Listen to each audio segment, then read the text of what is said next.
I know what you're saying, how you miss me. Yeah, you miss me. And all the things that we did. We said you're gonna travel from the islands to Madrid. We all know that The Amazing Spider-Man was supposed to get its third entry right after the second film.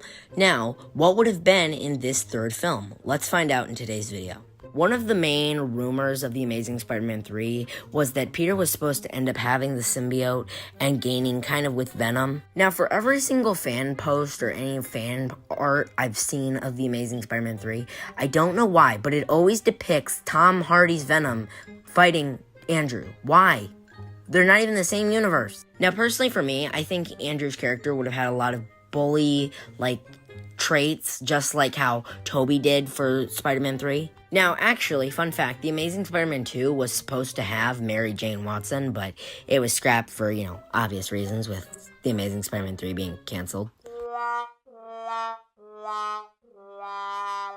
Now, I've talked about it in previous videos before, but I honestly think Sony's original plans for The Amazing Spider-Man was to make him a cinematic universe franchise. Because you'd first have the first Amazing Spider-Man, then you'd have the second one, which would have ended up leading a post-end credit scene to Rhino, but it wouldn't have been in The Amazing Spider-Man 3, it would have actually been in the upcoming film after The Amazing Spider-Man 3, the Sinister Six spin-off film.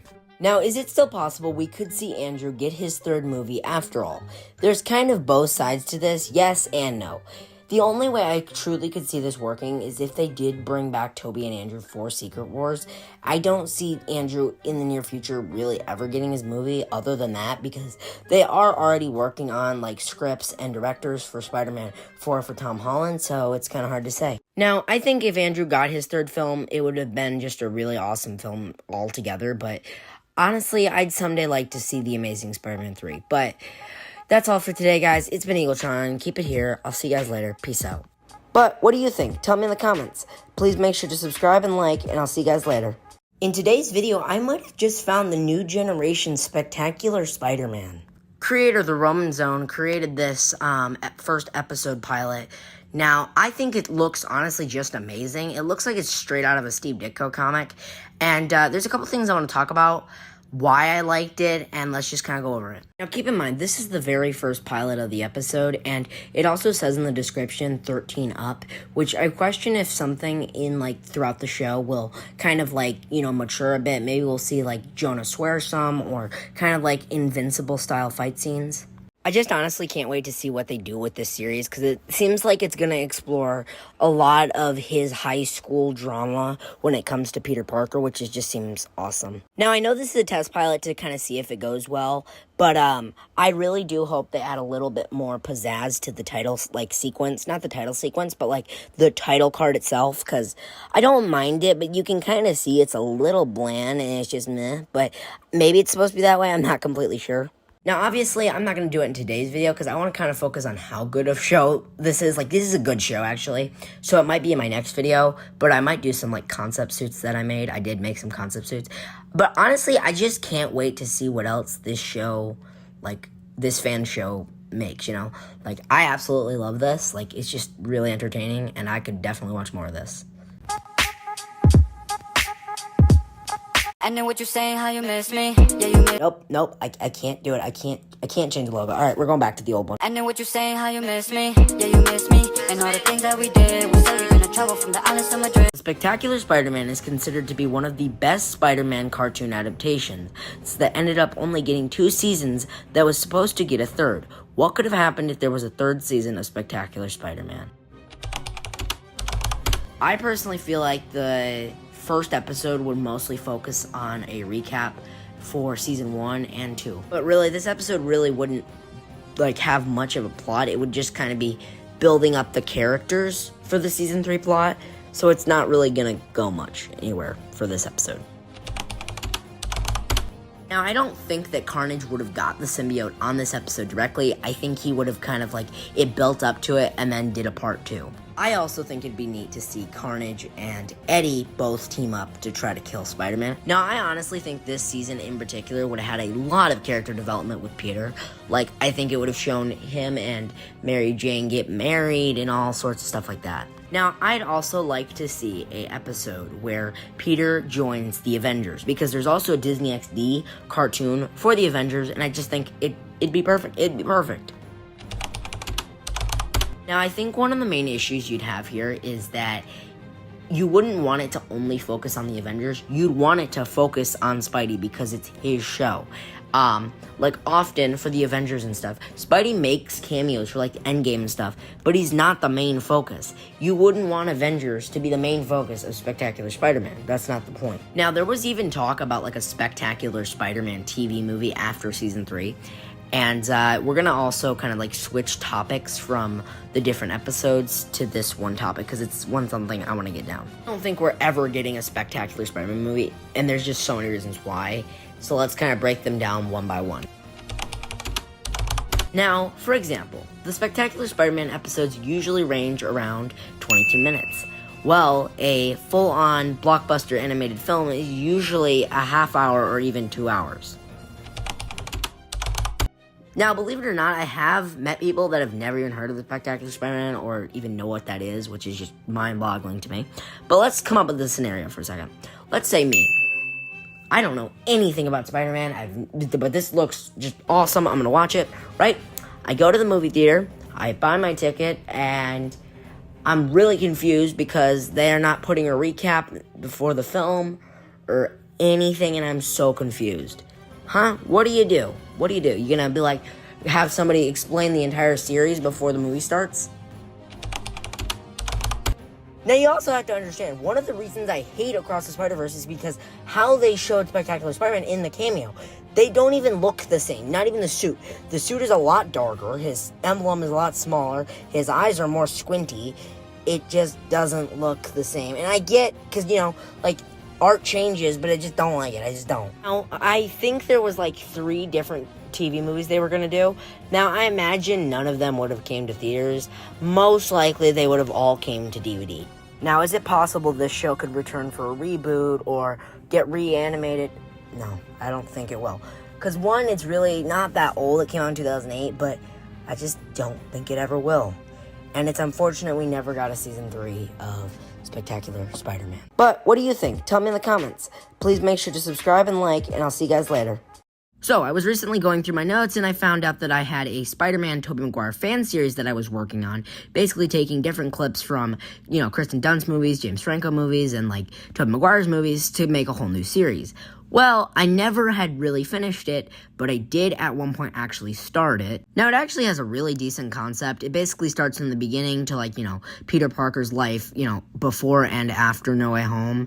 I think that is really a cool concept to combine. I just never had the time to, like, actually edit it and, like, fully make it into a thing, so let's talk about it in today's video. Also, interestingly enough, I was going through the side notes, like I had side notes in the notes, basically saying that the video title was asking AI to write me a Spider-Man Tobey Maguire fan series. So I imagine a lot of this came through AI and my brain. Now, for this storyline, I kind of thought it'd be interesting to see Peter Parker finally meet his younger sister, Tessa Parker. You know, I just think it would be an interesting dynamic, and, you know, so I picked McKenna Grace, you know, because she's been in Marvel before as young Captain Marvel, and I'm also just 99% sure that I'm just really crushing hard on McKenna Grace. A few minutes later. Yes! Yes! Yes! Yes! No! No! No! Now, I just also genuinely think it just works really well with her already being kind of familiar with Marvel, and I think for some reason, like, if her and Toby had to, like, be on-screen siblings, it just would work, I guess. I don't know. Something just tells me after I post this video, I'm just going to get tagged in the most random McKenna Grace edits, and people are just going to just start annoying me. Please don't. Literally, please don't. Okay, I think we're getting a little sidetracked. Let's move on. Now, I did do an intro for the series. Now, I don't think it's bad, but definitely I don't think my best work, but here's a look at it. Tired of being what you want me to be, feeling so faithless, lost under the surface. Don't know what you're expecting of me, put under the pressure of walking in your shoes. So apparently this show was supposed to go for 9 seasons. 9 seasons. What in the world was I going to be doing? Was I just going to be making these through the rest of my life? Yeah, no. Now, supposedly, a little bit of context before I show you a clip. Peter came home drunk one night, and Teresa saw Peter, like, destroying the entire house, and yeah, that's about it. You know what I did to get back to you? You know what I did? The fucking get back to you! Fucking my brother! Now, sure, it's nothing Marvel would make, but still, I think it's definitely really, really good. Well, I do actually have one more clip I can show you. It's literally not that special.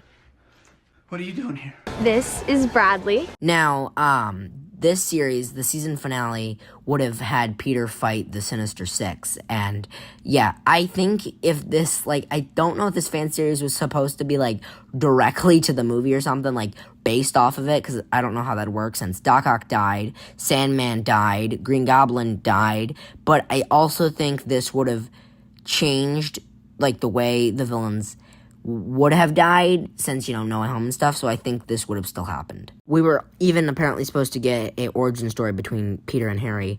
Now, at this point, I probably won't do it. Like, there's just not a way I really could. Now, I'm sure I could. I mean, you kind of saw with the first clip of what I did. It is a lot of work, especially doing it by myself, and there's other projects I want to focus on. But, yeah, that's about pretty much it for today's video. I hope you guys enjoyed. I'll see you guys later. Peace out. And then what you saying, how you miss me? Yeah, you miss me. And all the things that we did. We said you're gonna travel from the islands to Madrid. Sony is officially talking about bringing back Tobey and Andrew for their own cinematic universe for the MCU. But I don't think it's for The Amazing Spider-Man 3 or Spider-Man 4, unfortunately. Now, you're probably like, okay, well then why would they even bother returning in the first place? I don't think it has anything to do with their films. I think they're going to be returning in...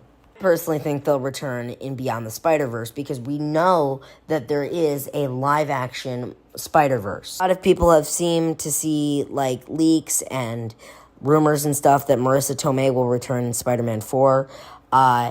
If I had to guess, this will probably be flashbacks and stuff, but it could possibly be leading on to something bigger. Possibly, in my opinion, it would be a prequel. I personally think Venom will be in Spider-Man 4, and here's why. I think it's going to be the Venom 3 movie, and then Spider-Man 4, and then Peter's going to have the symbiote in Secret Wars.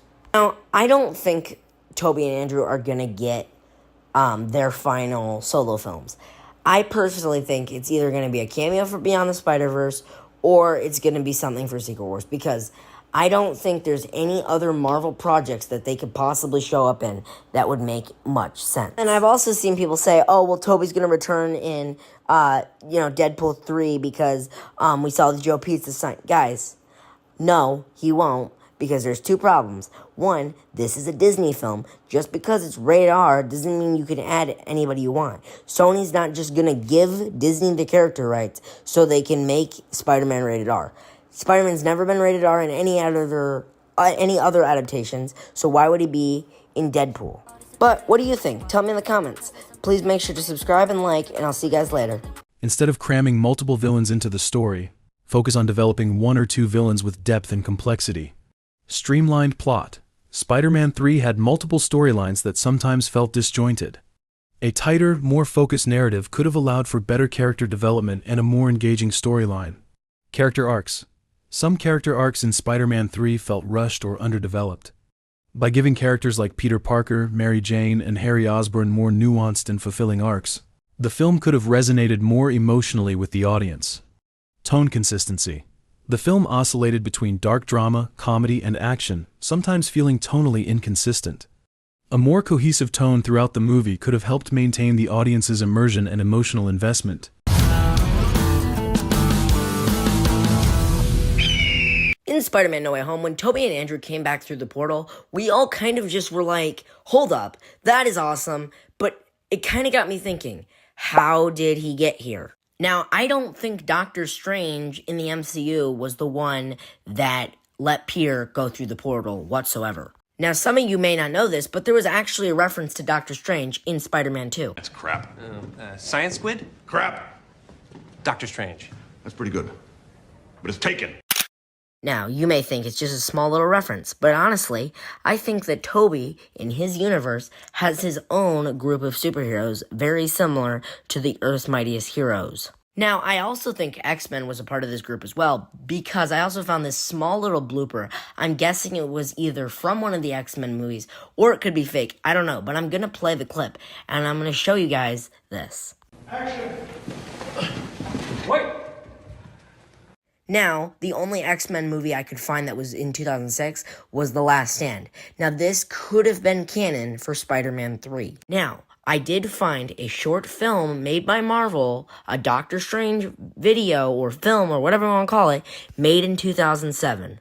Literally the same year that Spider-Man 3 was made. Now, I think somehow this Doctor Strange is in Tobey's universe, but like as a live-action form. And Tobey, went to that Doctor Strange to get him to that universe. Now, it also explained why Andrew, when he came through the portal, was very shocked and acted like he'd never seen anything before. But on the other hand, Tobey just kind of seemed to go with it, which I think Hulk, Daredevil, X-Men, I think all of those films, including the Spider-Man films by Sam Raimi, are connected, forming a superhero alliance that we've never seen on screen. Find Peter Parker. Great, it's just some random guy. Excuse me? I ain't no random guy. I'm Eagletron. Here's 10 reasons why Tobey Maguire is the best Spider-Man. Of all Spider-Mans, he literally has the best villain roster. Now, people are going to be like, oh, well, Tom had the best villains. You do realize that Tom's villains were so bad to the point that they had to bring back the OG best villains in No Way Home. Tom needed an Iron Man suit to be able to defeat Doc Ock. Meanwhile, Tobey was able to take down Doc Ock without a multi-million-dollar suit. Now, you also have to keep in mind that Tobey's webs are natural. They come from his body, so they're going to be much more stronger than a science project. So apparently, Spider-Silk is able to hold, like, tons of humans, so that would make sense where Tobey was able to hold literally an entire subway train with full of people, and Tom couldn't even hold a bridge. Tobey was able to shove Sandman's face through a moving subway train with no webs whatsoever. Tom can't even fight Mysterio without even using webs. And Tobey almost killed the Goblin without having any clue. I definitely think that Tobey is the best Spider-Man when it comes to strength, but when it comes to modernized Spider-Man, I definitely think Tom is the winner here. He's very much so a modern version of Spider-Man, but for strength, I think it definitely goes for Tobey. Now, please subscribe. So I don't know if you've heard, but Spider-Man 4 is not looking good. So Marvel wants this movie to be a solo movie with Tom Holland where he's got the broke boy suit in his broke apartment, but Sony, on the other hand, sees different. But Sony wants this to be a threesome movie with Tobey Maguire and Andrew Garfield in the mix. Oh no. I feel like ever since Madam Web, Spider-Man should no longer be Sony's, it's Marvel's, okay? They literally made Madam Web a train wreck. They're gonna make Spider-Man 4 even worse. And like I talked about in my last video about gimmicks with the MCU, this is exactly what they're doing. They are literally trying to get people to go see this movie just because of Tobey Maguire and Andrew Garfield. Like, I heard a rumor where Spider-Man might team up with Daredevil. How does that make sense? You explain that to me. Everybody forgot who Peter Parker was. I don't even know. I don't know. I just feel like Spider-Man 3 does not need Venom. I don't know. I feel like this franchise is just failing. Here's my thought. I just feel like it doesn't matter who directs it. If it's Sony or Marvel, it's just not going to be good. That's just my whole thought on it. I don't even know. What's your thoughts on this? Today I'm going to be talking about the downfall of the Spider-Man cinematic universe. Now, this all started back in 2016 when the webhead first appeared in Captain America's Civil War. Now, there's one film in particular that technically ruined the Spider-Man cinematic universe. Now, we all thought when we saw the trailer this movie would be rated R for its mature and dark themes, right? Not in Sony's eyes. But then they decided to slap Venom on with a nice PG-13 rating. Now, a lot of people were confused. Like, we're talking about the same guy here. He eats people. How is this PG-13? Now, lucky for Venom, he's the only Spider-Man character that's in the MCU. Now, you're probably wondering, how did a Spider-Man cinematic universe even happen? Because Sony wanted their rights back to Spider-Man, so Marvel couldn't do anything with it. So then the world was introduced to Morbius, which was the first ever Spider-Man standalone film, which was about the villain Morbius. And boy, I don't know what Sony was thinking. Also, this film somehow is PG-13. I have no idea. Hey there, boss. So I got pitched today a Spider-Man film, but it's not about Spider-Man. It's about this Spider-Man villain who's a vampire, and we're not sure what to rate it. Alright, what's in it? Well, it contains violence, sexual content, nudity, violence, someone's head getting bit off. Do I may continue? PG-13 should be fine. PG-13. Sir, why don't we just rate this rated R? Well, then it wouldn't be in the MCU, silly, and then we're not making any money. I don't get paid enough. Really didn't want to talk about Madam Web today, but I don't really feel like I have a choice. This film is just it's honestly so bad. I don't even need to watch it, it's that bad. I've seen the trailers, I've seen the clips, it's just awful. Oh, and I think you'd like to know one more thing. This film was supposed to be a team-up movie with Tom Holland and Spider-Man. But this movie takes place before Tom Holland Spider-Man even existed in the Sony Cinematic Universe. No, Sony, I think Marvel's better at storytelling than you are. 2 hours later. You know, I think it's time for me to check on my old buddy Marvel. Hey Marvel, how you? Okay. I'm just gonna go. Yeah, with great power comes great responsibility does not exist in this film. Yeah, that quote is just gone. 12 seconds later. Hey boss, it says here that we need to add the "with great power comes great responsibility" quote. So what do I do about that? Don't worry, I handled that. What do you mean? What is that? Leave me no choice. Hey guys, me Egotron. So I hope you guys enjoyed that little video. Let me know in the comments down below. Do you guys like this kind of video? Should I do more of it? You know, this is the first time I've ever tried mixing information with humor a little bit. Did you guys like the video? Was it entertaining? Let me know in the comments down below. I'll see y'all in the next video. Peace out.